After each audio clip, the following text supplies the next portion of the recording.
Más allá de la innovación. Un espacio sonoro patrocinado por Open Expo para estar al día de la innovación tecnológica abierta. Más allá de la innovación.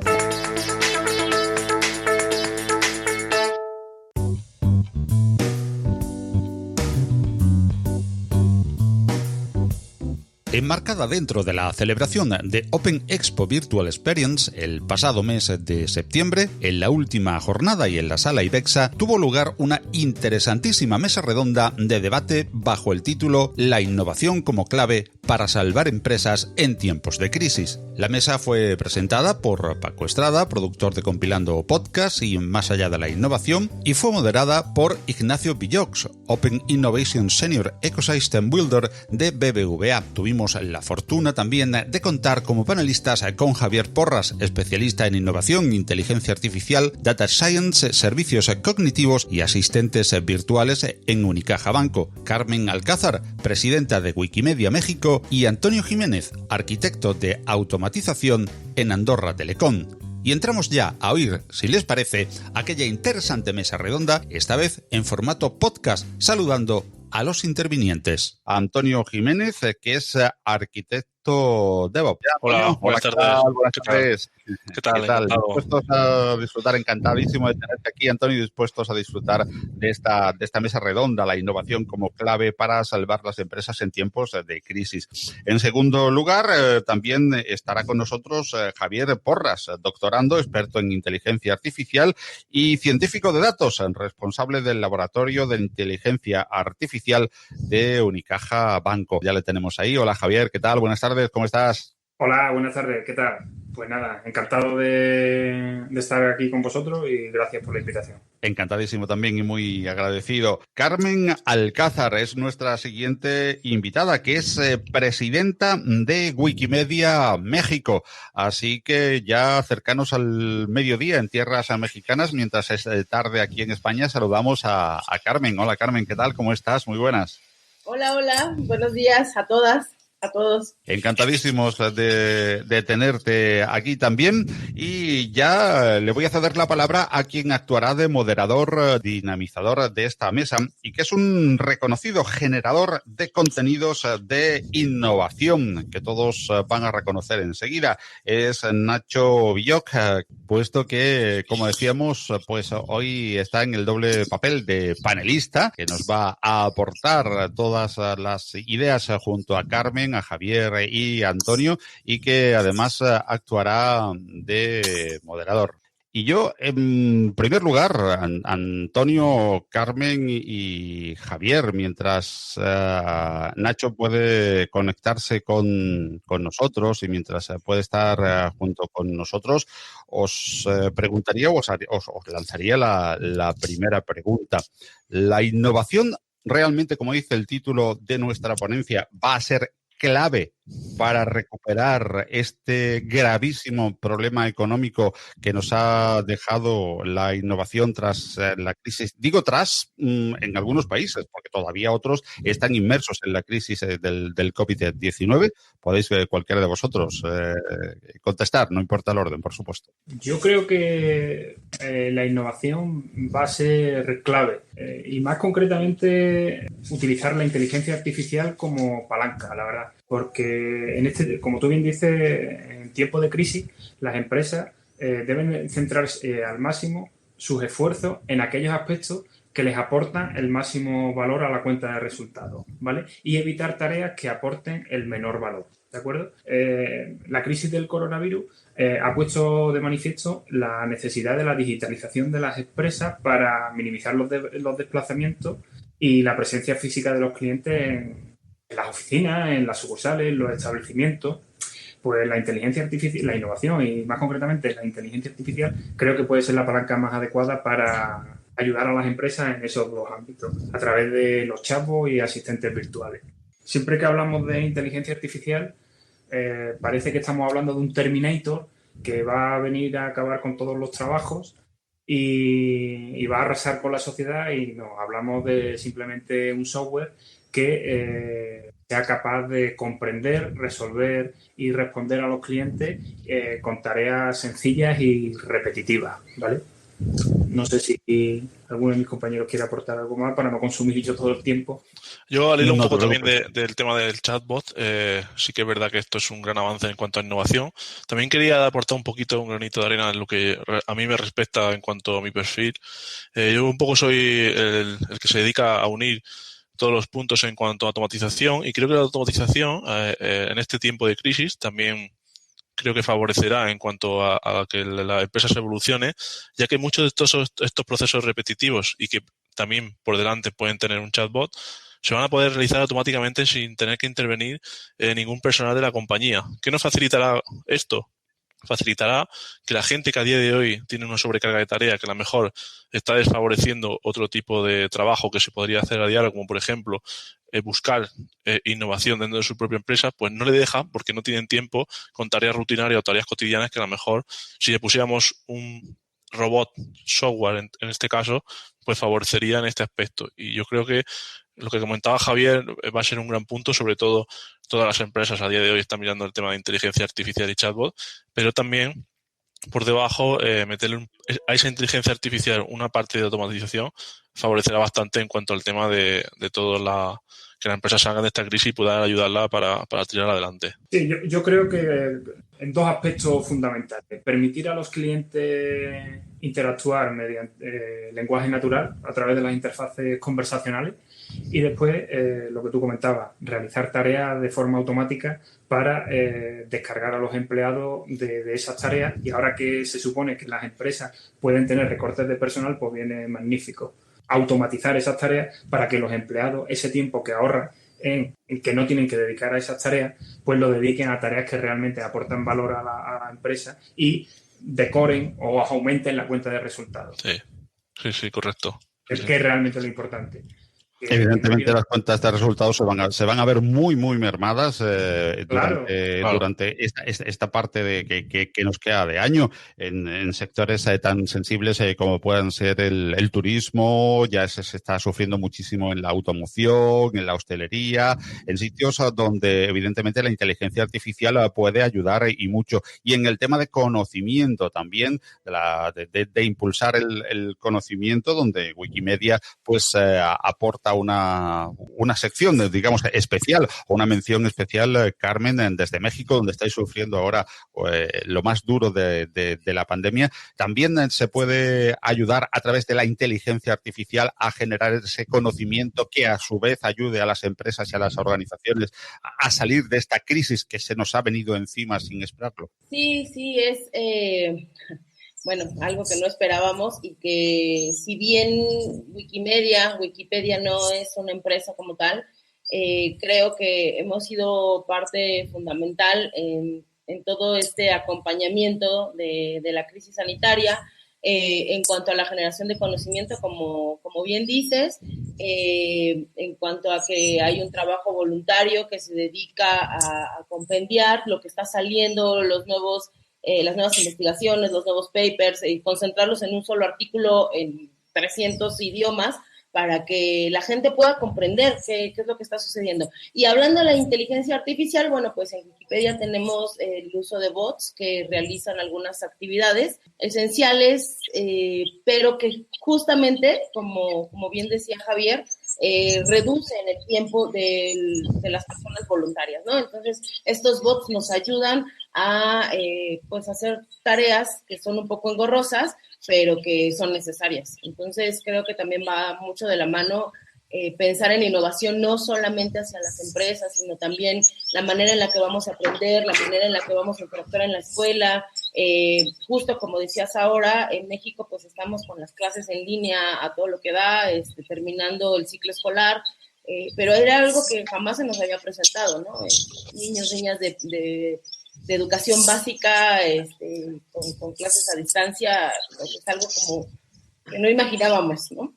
Sí, también indicar que normalmente cuando hablamos de chatbot, asistentes virtuales, bots, todo ese ecosistema de nomenclaturas que tiene, parece que lo asociamos simplemente a la atención al cliente, a los call centers, a los contact centers. Y creo que no es correcto, porque también si lo que pretendemos, como ha puesto de manifiesto la pandemia, es que tenemos que digitalizar las empresas para que evitar la presencia física, que los clientes vayan físicamente, pues también tenemos que considerar los servicios, ofrecer de manera digital el catálogo de servicios de esa empresa. Es decir, si tú tienes un bot que es para atención al cliente, donde tú puedes abrir una incidencia o consultar su estado, pues también que tenga acceso a los servicios. Por ejemplo, si es un banco, que puedas preguntar cuál es tu saldo mediante lenguaje natural, puedas hacer una transferencia mediante lenguaje natural, o en el sector asegurador, que puedas preguntar si la rotura de la cerradura la cubre mi póliza de seguro, ¿vale?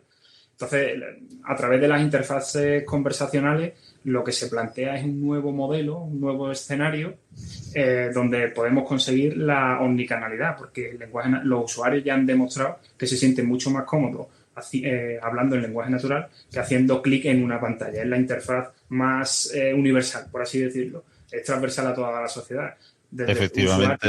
Efectivamente, como dice Javier, como en las películas de ciencia ficción, en pocas veíamos en los años 60 a alguien actuando con un dedo, ¿no? Y sin embargo es la última interfaz, ¿no? El dedo sobre la pantalla.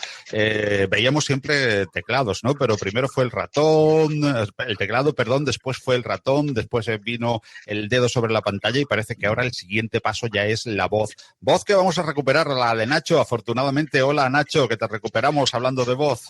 Hola, Paco, Javier, Antonio, Carmen. Os estaba oyendo, os estaba viendo, y era muy frustrante porque me había desaparecido de la pantalla el botón de activar el micrófono y la cámara, y no podía, y he tenido que salir y entrar varias veces, pero bueno, estoy con vosotros. Y efectivamente, lo has dicho muy bien. La voz, este cambio de interfaces, de hombre-máquina, y cómo tanto la última frontera es el procesamiento del lenguaje natural a través de Siri, Cortana, Alexa, Google Assistant y los muchos que van a venir, que van a liberarnos las manos y poder además comunicarnos de forma mucho más natural y más intuitiva. Pues Nacho, como moderador de la mesa, aparte de como participante, que ya has hecho tu primera interesantísima aportación, pues yo, ya presentados todos, os dejo para seguir hablando, y os lanzo de nuevo esa cuestión. En tanto en cuanto va a impactar la voz, y la voz va a ser ese primer gran paso en el que la inteligencia artificial va a trabajar como nueva interfaz para todos.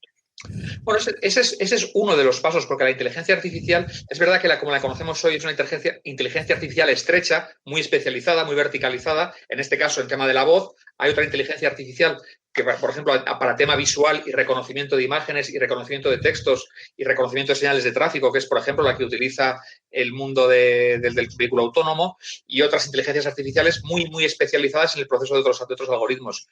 Yo quisiera primero una primera reflexión viendo la diversidad que tenemos en esta mesa. Diversidad de género un poquito, pero tenemos a Carmen desde México, tenemos a una persona desde Andorra, tenemos gente más de software y más de hardware. Entonces, y la diversidad siempre genera abundancia y genera innovación.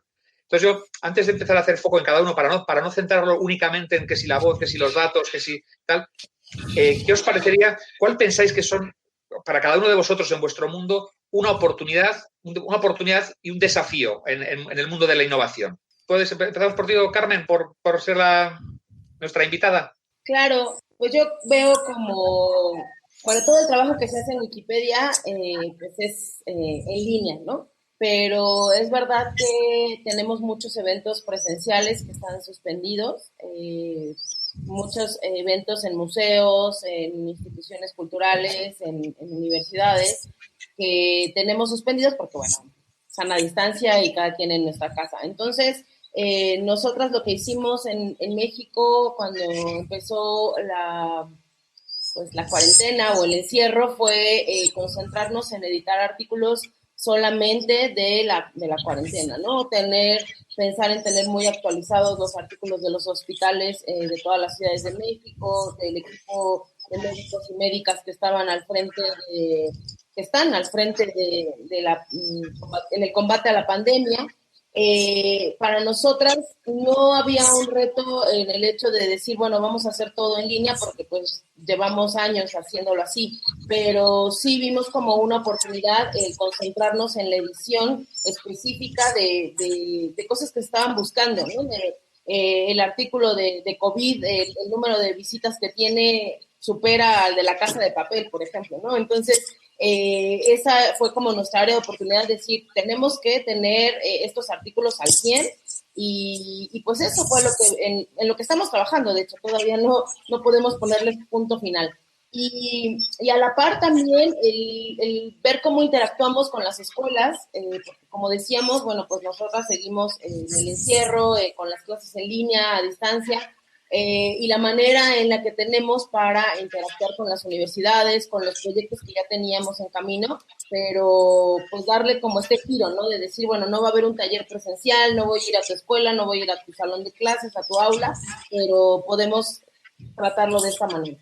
Desde Wikimedia, eso es en lo que estamos. Gracias, Carmen. Antonio, por tu parte, en este contexto de oportunidad y de desafío.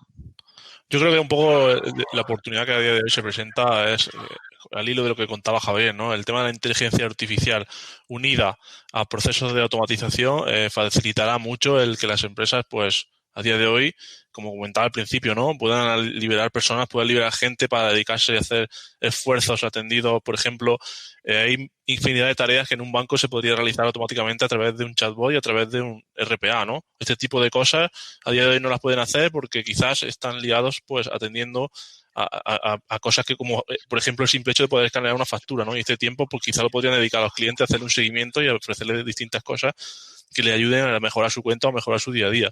Por esto pienso que el tema de la pandemia, sobre todo lo que ha hecho ha sido este pujocito que faltaba para que las empresas se digitalizaran y apostaran por tecnologías como automatización, RPA e inteligencia artificial, pues yo creo que lo ha entrado de golpe y a partir de aquí será un punto clave para empezar a trabajar todos estos aspectos y sobre todo para los procesos a día que hacen las empresas que quizás sean demasiado engorrosos, pues optimizarlos y cuanto pues automatizarlos todos aquellos que se puedan, que ellos pueden ser muchísimos que podemos contribuir. Muy bien, gracias, Antonio. Y Javier, por tu parte, como desafío, oportunidad en este contexto. Sí, yo, además de lo que han dicho mis compañeros, yo veo como 3 desafíos importantes o 3 retos. El primero, no sé cómo decirlo bien, el cambio de mentalidad, que creo que es importante, que no solo, que parece que ahora la pandemia lo ha puesto de manifiesto, pero que se ha continuado en el tiempo y sea un punto de inflexión y realmente las empresas, los directivos tengan un cambio de mentalidad importante en cuanto a la automatización de procesos, ¿vale? Que a veces se ve como algo que da susto, por así decirlo, pero que haya ese cambio de mentalidad que el COVID ha puesto de manifiesto. En segundo lugar, la introducción de las interfaces conversacionales para lo que comentaba antes, tener el doble sentido, tanto la atención al cliente como los servicios, porque las interfaces conversacionales es la interfaz más estándar, ¿vale? Es la interfaz más universal y con la que más cómodos se sienten los usuarios, hablando en lenguaje natural porque es su propia forma de expresión, ¿de acuerdo? Y en último lugar, pues creo que también es importante conseguir la omnicanalidad. Las empresas estamos haciendo grandes esfuerzos porque nuestras apps y nuestra web sean lo suficientemente buenas, pero a veces perdemos de vista el usuario. El cliente, nuestros clientes no están en nuestras apps, nuestros clientes están en las aplicaciones de mensajería estándar, WhatsApp, Facebook Messenger, Instagram. Pues también tenemos que dar un pasito más y estar ahí donde está el cliente, porque al final a veces resulta incómodo tenerte que bajar tu aplicación por muy buena que sea. El cliente está acostumbrado y es experto en utilizar WhatsApp, por ejemplo, pues tenemos que estar ahí también personalmente y considero que también es un desafío importante esa omnicanalidad, estar donde quiere el cliente y en el momento que quiere el cliente. Sí, lo que parece claro es que ha habido un acelerón enorme en transformación digital, en digitalización, en superdigitalización. He visto frases de Google, de Telefónica, de ISDI, que en los últimos 60 días, 80 días, el mundo ha acelerado pues 4 o 5 o 6 años en digitalización.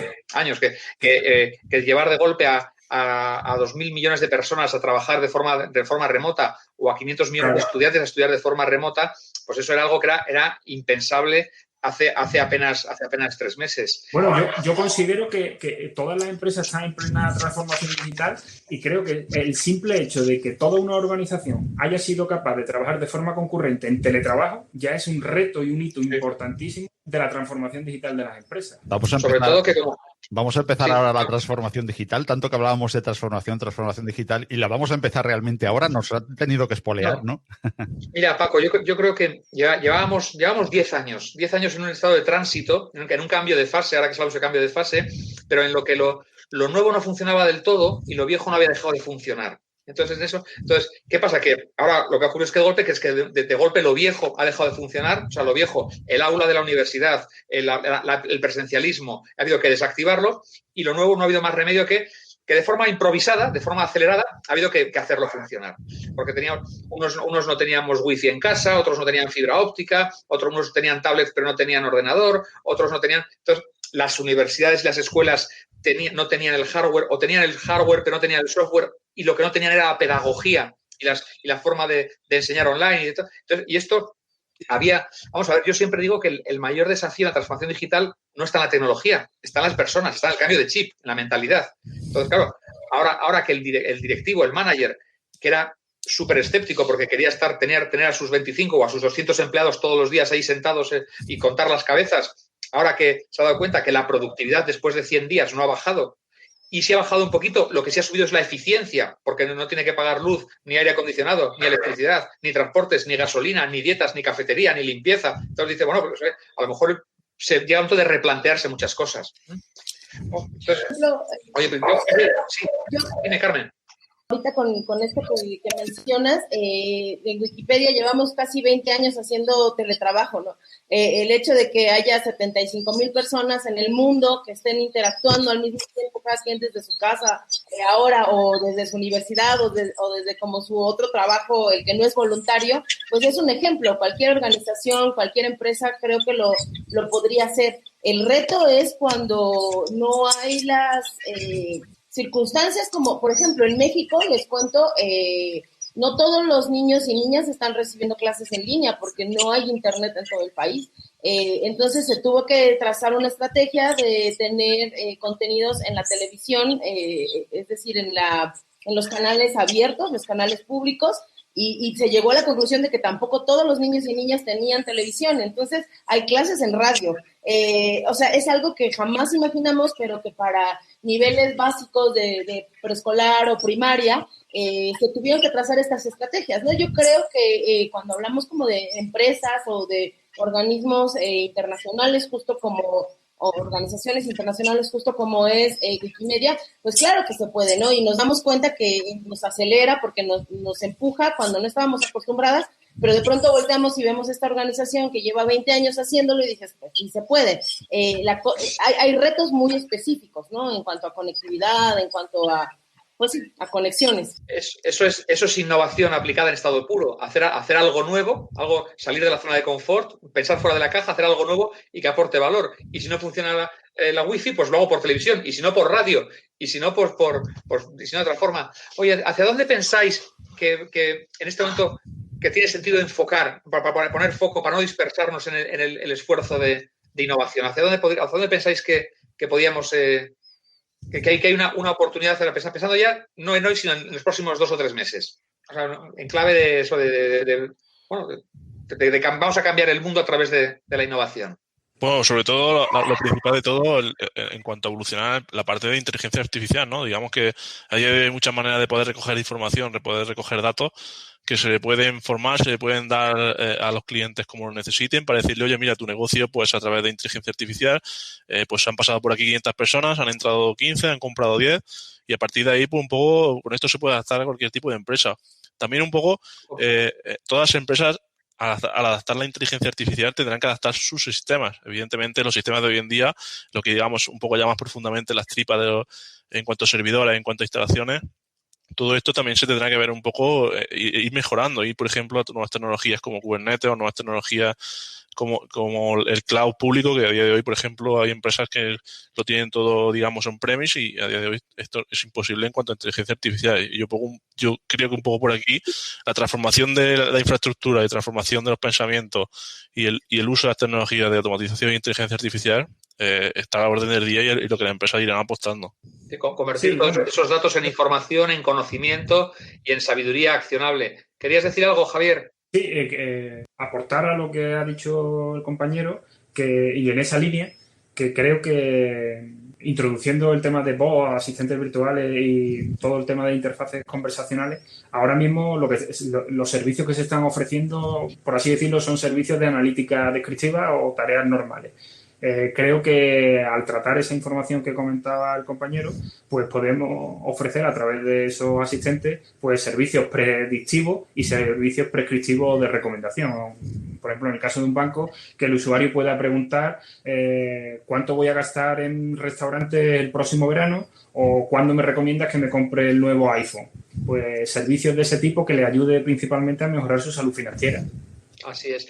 De hecho, la inteligencia artificial y la robótica son una de las tecnologías exponenciales que se citan siempre entre las 10 tecnologías exponenciales que más impacto van a tener, que están definiendo nuestro futuro y que incluso más impacto pueden tener en la Agenda 2030 en los Objetivos de Desarrollo Sostenible, junto con, por supuesto, porque la inteligencia artificial es la que hace que funcione el vehículo autónomo y funcionen los drones. Y luego además está la impresión 3D y además está la energía fotovoltaica. O sea, que hay un abanico de energías que se retroalimentan unas a otras, que se potencian y que efectivamente hay con enormes desafíos por delante en temas de empleo, porque efectivamente pues hay pero fíjate, esto es algo muy curioso que ha pasado en estos meses, que por ejemplo había empleos que aparecían como los primeros en las tareas susceptibles de ser automatizados, como eran los call centers o eran los temas de logística, eran los repartidores, y parecía que iban a ser rápidamente desplazados por las tecnologías y, sin embargo, han demostrado ser esenciales y que no podemos vivir sin ellos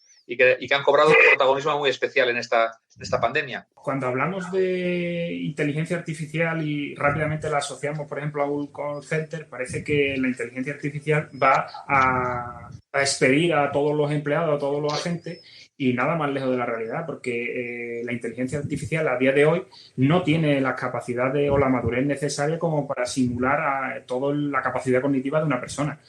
Ahora mismo la inteligencia artificial no es capaz de comprender ni todas las formas de expresión de una persona, ni detecta las emociones, como por ejemplo la ironía, las pausas en una conversación o tu estado de ánimo, que es tan sumamente importante para comprender y detectar y ser eficiente en esa conversación, ¿no? Entonces, sí es verdad que por eso la componente humana a día de hoy es totalmente necesaria y súper importante, ¿de acuerdo? Entonces, sí que es verdad que a día de hoy la inteligencia artificial ya es madura para resolver tareas concretas y pequeñas o simples o sencillas, como las queremos llamar, pero cuando ya hay una tarea más compleja de la cuenta, obviamente la inteligencia artificial ahí no tiene capacidad y le daría paso al agente humano. Por eso es tan importante la componente humana. De hecho, los países que más robots tienen, como puede ser Alemania, Corea del Sur y Taiwán, tienen las tasas de desempleo más bajas. O sea que no hay una correlación de más robots, más desempleo, sino todo lo contrario. ¿Qué ibas a decir, Carmen? Sí, yo tengo acá un ejemplo. Me regreso otra vez a Wikipedia. Nosotras, por ejemplo, pues nos hemos dado cuenta de que Wikidata, que es un proyecto hermano de Wikipedia, el cual se nutren Siri, Alexa, Google, todos estos datos que nos arrojan los buscadores, o que cuando le preguntamos a nuestro celular, a nuestro móvil, el año de nacimiento de alguien, lo toma de Wikidata. Como bien se dice, es algo súper innovador para los proyectos de Wikimedia, pero también, como decía Javier o Antonio, nos damos cuenta que pues no se puede resolver todo con el bot, ¿no? Al final debe de haber una persona que esté redactando los artículos, que esté nutriendo de información a estas plataformas, es decir, un proyecto de web semántica con máquinas, pero también con personas, con humanas, para que podamos hacer como ese match y pues se pueda nutrir y desenvolver en todas las demás herramientas que lo utilizan. De hecho, yo creo, retomando el tema de la importancia del capital humano, creo que no hay mejor entrenador de esos bots, de esa inteligencia artificial, porque al final la inteligencia artificial no nace por generación espontánea, es simplemente que hay una serie de humanos detrás entrenándola, ¿vale? Y capacitando ese aprendizaje. Creo que los mejores entrenadores son aquellos perfiles funcionales de la empresa que probablemente sin conocimiento en programación, pero son los que están en el día a día y son los auténticos expertos en ese conocimiento. Y deberían, uno de los retos que tendríamos las empresas es de habilitar herramientas para que esas personas sin conocimiento en programación, de forma fácil, sean los entrenadores de esa inteligencia artificial. Quizás ahora el non-code sea una herramienta de innovación suficientemente importante para dar paso a todos esos tipos ese tipo de personas que con las nuevas programación non-code puedan aportar a esas herramientas.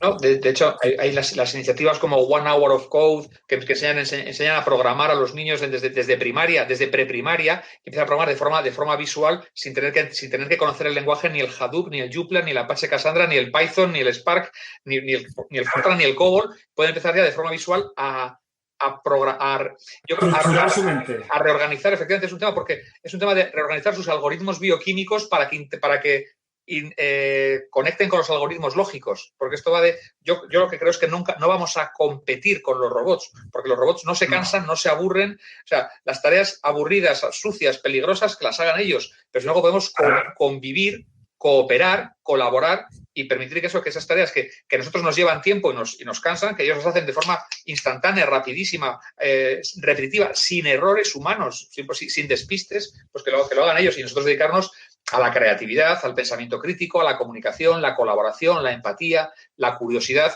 eso que además nos hace humanos, de verdad. Sí, un hecho muy importante que toma el punto de la inteligencia artificial, sobre todo en cuanto a sistema de infraestructura, es el poder predecir cuándo nuestra infraestructura va a fallar. Eso es un ente muy importante. Digamos que a día de hoy, si tuviéramos una infraestructura de inteligencia artificial que nos dijese cuando nuestros sistemas van a fallar, nos podríamos predecir a comprar cosas y no, por ejemplo, a almacenar material innecesario que se va a quedar obsoleto o que a veces cuesta un desembolso de dinero suficientemente grande como para que las empresas a lo mejor no puedan asumir. Digamos que si con esta inteligencia conseguimos predecir este tipo de errores, pues evidentemente también será un ahorro para cuanto a la empresa. Seguro que sí. Seguro que la inteligencia artificial nos habría dicho que tuviésemos stock de mascarillas y de papel higiénico antes de comprarnos con la componente de Wuhan que ya venía, pues seguro que hubiera determinado eso. Y sin entrar con pánicos emocionales irracionales y muy poco inteligentes como los que hemos visto. Oye, permitidme una pregunta. ¿Os consideráis optimistas ante el mundo que viene? Yo sí, la verdad. Primero porque creo que el COVID va a ser un punto de inflexión importante en este ámbito.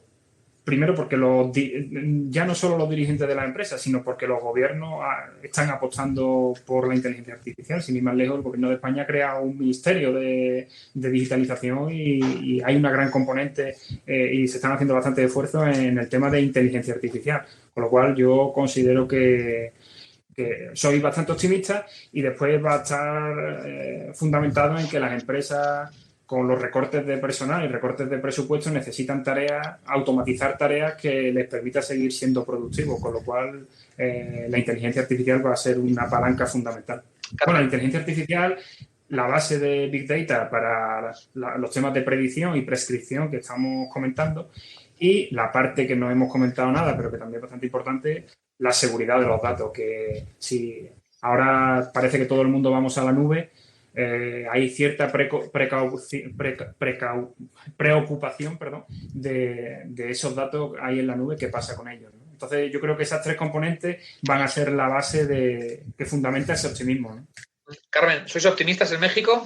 Sí, todavía creo que no estamos ¿no? Estamos justo en el pico ahora, pero yo estoy bastante optimista porque por un lado, creo que esta pandemia ha visibilizado carencias de acceso y brechas que tenemos en el país y en el mundo. Y creo que es como el primer paso que hay que dar, ¿no? Para resolver esas brechas, identificarlas. Y además, yo creo que nos hemos adaptado. Yo sé que las circunstancias nos han orillado a pero la verdad es que el mundo sigue funcionando. Entonces, a mí me parece que demostrar esa adaptación me hace pensar en un buen futuro, me hace pensar en que vamos a detectar qué brechas, vamos a combatirlas y lo vamos a hacer todas y todos adaptándonos a lo que nos va dictando las circunstancias. Antonio, ¿tú eres un tío optimista? Sí, yo soy bastante optimista y de hecho comento un detalle que comentaba en la presala. Creo que el tema del COVID ha facilitado el tema del teletrabajo, que esto va a favorecer, espero y deseo, los pueblos que a día de hoy se habían quedado despoblados en cuanto a gente que ha marchado a las ciudades porque no tenía trabajo. Yo, sin más dudas, puedo poner el ejemplo de mi pueblo, que es un pueblecito pequeño, que al principio, antiguamente tenía unos 16.000, 18.000 habitantes, que poco a poco se ha tenido que despoblar para poder ir a la ciudad a trabajar o para poder irse fuera. A día de hoy, con la facilidad del teletrabajo y teniendo unas buenas conexiones que hoy las tenemos, va a facilitar que puedas vivir un poco más en el pueblo y aislarte un poco de las ciudades, que también, en cuanto a niños y en cuanto a la crianza y a la conciliación familiar, va a favorecer para poder desarrollar todo este tipo de cosas. Y mejor También, calidad de vida. Muchísimo mejor calidad de vida, sí. Absolutamente. Yo os preguntaba lo de optimismo porque vosotros que os dedicáis a la innovación seguro que lo sabéis, que el factor que más pesa a la hora de implantar una estrategia, una táctica, una de innovación no es la tecnología, que está muy bien, que ayuda, pero se puede hacer más, ayuda a hacernos más con menos, no está en tener laboratorios, que a veces que están en tenerlos, pero no es clave, está en las personas, y dentro de las personas es el optimismo. Y esto no es un mensaje soft de coaching de fin de semana, es que solamente los optimistas, solo los que creen que el futuro que viene es mejor, hacen lo posible por hacer que pase, por construirlo y por diseñarlo. Los pesimistas, los que creen que lo que viene es peor, van a hacer lo imposible por sabotearlo, por boicotearlo, por evitarlo, porque ven en ello una amenaza, una auténtica supervivencia. Entonces yo creo que por eso yo cuando estoy con alguien, enseguida intento saber si es una persona optimista o pesimista. Si va a ser un propongo, los optimistas son los propongos y los pesimistas son los me opongo. Va a estar siempre oponiéndose a cualquier avance y me gusta estar rodeado de gente a la que le brillan los ojos pensando en que merece la pena construir el futuro y no todo lo contrario. Bueno, veo que nos están quedando apenas 3 minutos. No sé, Paco, cómo tenemos que ser de puntuales. No preocuparos, porque aparte de que hemos entrado un poquitín más tarde, vamos a dejar hasta las 6:55 para que podamos seguir debatiendo, y vamos a mezclar, como es mesa redonda, no es como cuando una ponencia tenemos que dejar los últimos 15 minutos para las Q&A. Aquí en el apartado de Question and Answers ya tenemos una que podéis responder pues como queráis. Yo a nuestro moderador Nacho se la lanzo y que él pueda repartir. La pregunta dice así, es anónima, no tenemos el nombre de quien la ha lanzado. Dice: ¿cuál ha sido el sector o corporación que creéis que más ha colaborado a acelerar la transformación en estos meses? ¿Qué sectores son los más beneficiados de la aceleración de la transformación? Mira, yo voy a empezar. A mí me gusta ponerme al otro lado del espejo. O sea, creo que tenemos bien claro quiénes han sido los perdedores. Los perdedores han sido en España el sector turismo, claramente, porque hemos cerrado todos los hoteles, hemos parado todos los aviones. El sector beach, de bookings, entertainment, airlines, cruises and hotels. Y hoteles, cruceros, aviones, líneas aéreas y eventos. Para estos eventos de juntar a mucha gente, cines, teatros y así, estos lo han tenido muy complicado y todavía su vuelta a la normalidad va a tardar. En España hablar de eso es hablar de mucho. Efectivamente. Por eso digo que hay países que lo tienen más fácil y otros menos. Mira, lo demuestra muy bien. Ahora, mientras vais pensando vuestra respuesta, si veis, ha salido estos días lo que llaman el Zoom Boom. O sea, que es como la cotización en bolsa de Zoom se ha subido un 130% entre el 1 de enero y el 31 de mayo y se ha hundido la de las líneas aéreas. Entonces, el otro día, en mayo, hacia el 20 de mayo, Zoom valía en bolsa más que las 7 mayores líneas aéreas del mundo. Entonces, es decir, un algoritmo, un software, vale más que flotas y flotas y flotas de aviones que cuando vuelan son un activo, pero cuando están en el suelo son un pasivo que hay que pagar. Entonces yo creo y esto me hace pensar que los perjudicados han sido esos y que los beneficiados ha sido pues el mundo de la conectividad, el mundo de pues, los Zoom, los Webex, los Google Meet, los Facebook Live, los Instagram Lives, las telecomunicaciones, creo que han tenido un empujón enorme, las plataformas, el Microsoft Teams, estos, que de repente ha habido que abrazarlas y que empezar a usarlas o sí porque no había alternativa. Yo coincido totalmente y creo que la primera parte de la pregunta ¿cuál es el sector que más ha colaborado en esta transformación? Yo creo que nos estamos dando cuenta, al menos en la parte del conocimiento, que el conocimiento cerrado o privativo se tiene que abrir. Muchas universidades o revistas científicas empezaron a abrir sus artículos, sus papers, porque el conocimiento debe llegar a todas y a todos, ¿no? Nos damos cuenta que es una de las mejores herramientas de defensa ante pues, cualquier emergencia, esta emergencia sanitaria, esta pandemia. No es lo mismo si no tuviéramos acceso a la información. Y así como es una obligación de nuestros gobiernos proveernos de la información, también la encontramos en plataformas distintas, ¿no? A la información gubernamental. Entonces, para mí, pues fue como fantástico el de pronto ver que universidades o centros de investigación decían, bueno, ya le quito el candado, quito el cobro para que consultes este artículo, y después vienen las manos de los y las wikipedistas a tomar ese artículo para llevarlo a esta plataforma. Y bueno, de la parte, los que se benefician, pues sí, coincido totalmente, las telecomunicaciones, el también darnos cuenta los riesgos que de pronto tienen plataformas que tenemos que utilizar por la emergencia, o sea, justo Zoom. O sea, yo me acuerdo hace 4 meses que empezábamos, ¿no? Bueno, Zoom, una reunión en Zoom, y de pronto, no, Zoom vende tus datos o tiene algunos riesgos, se pueden filtrar, o de pronto llegan personas a tus sesiones sin que las hayas invitado, y entonces también las empresas tienen que poner manos a la obra para atender estos riesgos, ¿no? Y cifrar conversaciones, de poner la sala de espera, meterle contraseñas, etcétera. O sea, creo que sí, nos tenemos que ir adaptando, tal cual como mencionaba en la intervención pasada. Eso es lo que más me tiene optimista, que nos estamos adaptando y que no nos quedamos como, uy, no, bueno, ya no lo voy a usar o ni modo tiene este riesgo, sino vamos adaptando a la mejor. Así es. Bueno, yo también creo que el mundo del e-commerce ha sido un gran auxiliar, porque cuando no podíamos salir a comprar, yo he comprado muchas cosas en remoto, en online, que me las traen a casa. El mundo del e-commerce con la logística asociada es lo que nos ha permitido abastecernos cuando no era posible físicamente salir a la calle. Javier, Antonio, ¿se os ocurre algún sector? Bueno, yo estoy un poco al hilo de lo que comenté vosotros, ¿no? También el que más perjudicado en este aspecto ha sido el sector del turismo, y el gran beneficioso en este aspecto ha sido todas las empresas tecnológicas que han aportado algo que pueda ayudar en cuanto al confinamiento y en cuanto a las reuniones virtuales y al trabajo virtual. También es verdad que no sé si se abre un poco un hilo de conversación en cuanto al punto de que hay muchos sectores o muchos países incluso. Por ejemplo, nosotros tenemos el caso de Andorra, que dependemos de 2 fronteras, que en este caso han cerrado la frontera y nos hemos quedado un poco aislados en medio de la nada, y sobre todo dependiendo casi 100% del turismo que nos viene desde Francia y nos viene desde España. En este aspecto, el país se debería hacer un replanteamiento, debería poner sobre la mesa si verdaderamente toda su economía o toda su ganancia debería estar sobre el turismo, o abrirse a otros sectores, ¿no? Por ejemplo, pues no sé, invertir, entrar en empresas de fuera en cuanto a tecnología, o hacer otro tipo de cosas para que no todo esté basado en el cierre de una frontera, porque se ha visto que a día de hoy, pues claro, estamos muy perjudicados, ¿no? Yo creo que vamos a ver una vuelta a una especie de nacionalismo industrial básico, porque no tiene sentido que vayamos a que cosas muy elementales que queramos comprar, que queramos necesitar, mascarillas y EPIs, que tengamos que estar comprándolas en China o en Taiwán o en Corea o en Sri Lanka, y que luego tenemos que pagar precios absurdos porque hay una competencia y una ineficiencia de mercado, que tenga que pasar por aeropuertos o por aduanas en Estambul o en Ankara y que de repente ahí se queda bloqueado y se queda 5 o 6 días.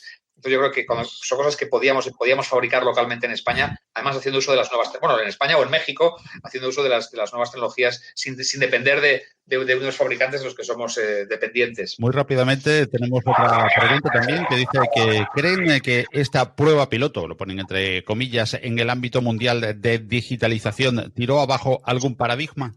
Yo creo que nos ha demostrado, efectivamente, como prueba piloto, como experimento, nos ha demostrado que era posible, nos ha llevado a un nuevo paradigma. Creo que si esto era una época de cambios, ahora es un cambio de época.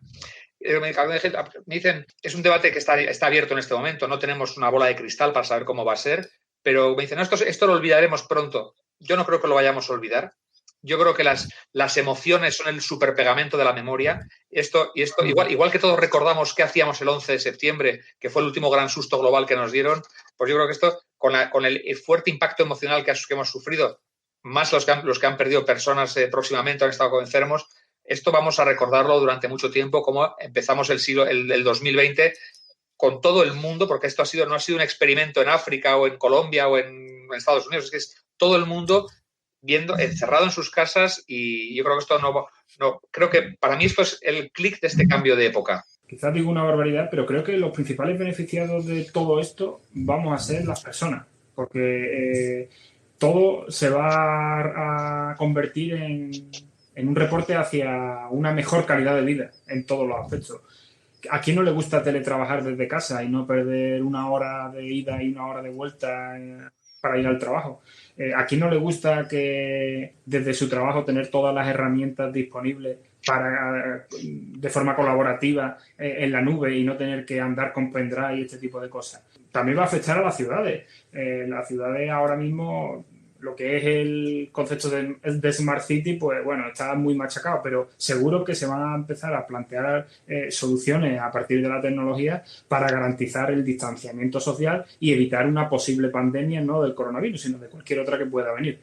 Entonces yo creo que al fin y al cabo los principales beneficiados de todo esto vamos a ser las personas que vamos a mejorar nuestra calidad de vida, creo yo, en base a la tecnología. Entre cada intervención o cada mesa redonda dejamos 15 minutos para el networking. En esta ocasión, pues como tenemos que recuperar a Nacho y hemos tardado un poquito más en entrar, tenemos aún 2 preguntas a la cual me gustaría. Una pues es más específica para Carmen, es muy rápidamente, y otra más que me gustaría que contestásemos en los minutos que nos quedan, porque la verdad es que esta charla está siendo tan interesante, por lo menos para un servidor, que podría estar todavía un par de horas más a buen seguro departiendo con vosotros. La pregunta dice así: en México trabajo con vendedores y muchos esperan que esto será una pesadilla de la que algún día despertaremos y les cuesta trabajo adaptarse a la virtualidad. ¿Algún día regresaremos a la normalidad? Pues en México hablamos, o el gobierno, la Secretaría de Salud ha buscado un nuevo concepto de la nueva normalidad. Y yo creo que en función de esto es que hay que visualizarlo, ¿no? O sea, no vamos a regresar a 2019. Como decía Nacho, esto ya no lo podemos cambiar, o sea, no es como que, ay, bueno, vamos a darle regresar y donde nos quedamos. Más bien, yo creo que debe de haber una labor de didáctica digital, es decir, el consumo de información, el entrenamiento en el uso de herramientas básicas, que todo el mundo de pronto asume como sencillas de usar, pero que no es tan así. Entonces, yo creo que, yo un poco la ligo con la otra pregunta que veo ahí en cuanto a la educación y el sector de la enseñanza. Yo creo que ese es el reto. Tenemos que partir de, otra vez, perdón que sea tan reiterativa, pero tenemos que partir de que el reto es combatir estas brechas que hay. Al menos en mi país hay brechas en tecnología muy grandes, hay brechas en diversidad, y eso es lo que tenemos que combatir, una enseñanza para que el e-commerce pueda funcionar perfectamente. Yo creo que está funcionando. Así como decía Nacho hace un momento, yo llevo 90 días de hacer todas mis compras en línea, ¿no? De no pisar la calle para nada, y ha funcionado. Pero hay personas, por ejemplo, mi mamá, que no sabe hacer esa compra. Entonces, el reto es enseñarle a esas personas que todavía no tienen esta sencillez con lo digital, cómo utilizarla. Y yo creo que esa va a ser la normalidad. La pesadilla o el sueño o lo que estamos viviendo, pues en algún momento va a terminar, pero nos va a dejar muchas enseñanzas y mucha adaptación. Y bueno, eso es lo que yo creo en estas 2 preguntas. Y para terminar rápidamente, pues ¿creéis que la educación, y ya prácticamente nos quedan unos segundos para cada uno, me gustaría que intervinieseis todos y ya despidiese Nacho, nuestro moderador, ¿creéis que la educación y el sector de la enseñanza van a poder asentar y afianzar los cambios que se han visto tan acelerados? Yo creo que debería asentar los cambios que se han visto acelerados por el tema de la facilidad que se ha dado a la gente y el ver que se pueden hacer las cosas diferentes. Para mí, creo que deberían, y si no lo hacen, sería un error 100% que se están confundiendo.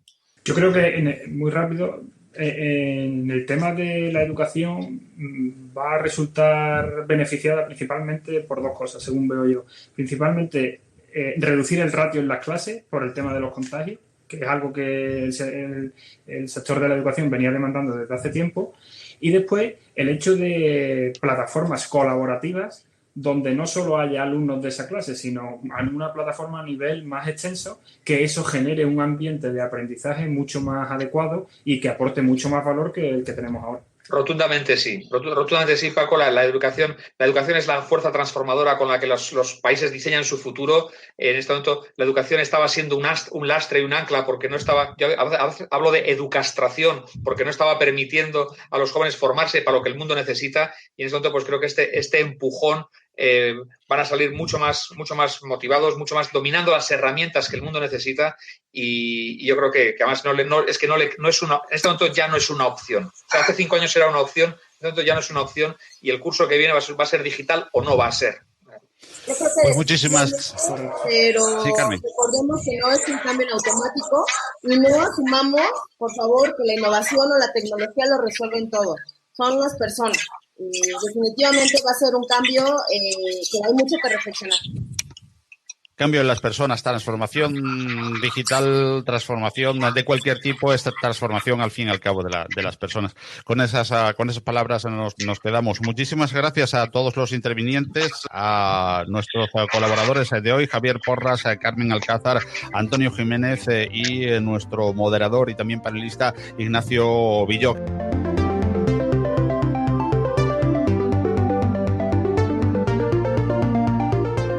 Más allá de la innovación es un proyecto divulgativo en formato podcast patrocinado por OpenExpo. Suscríbete al podcast en Google Podcast, Apple Podcast, iVoox, Spreaker, Spotify, audios de YouTube o visítanos, óyenos y suscríbete al feed en nuestra web másallaDeLaInnovación.com. Si te gustan los contenidos que te ofrecemos en Más allá de la innovación, comparte con todos nuestro podcast o apóyanos con tus likes y valoraciones, ayudándonos así a crecer y poder seguir trayendo cada semana más y mejores audios alrededor de la innovación tecnológica abierta.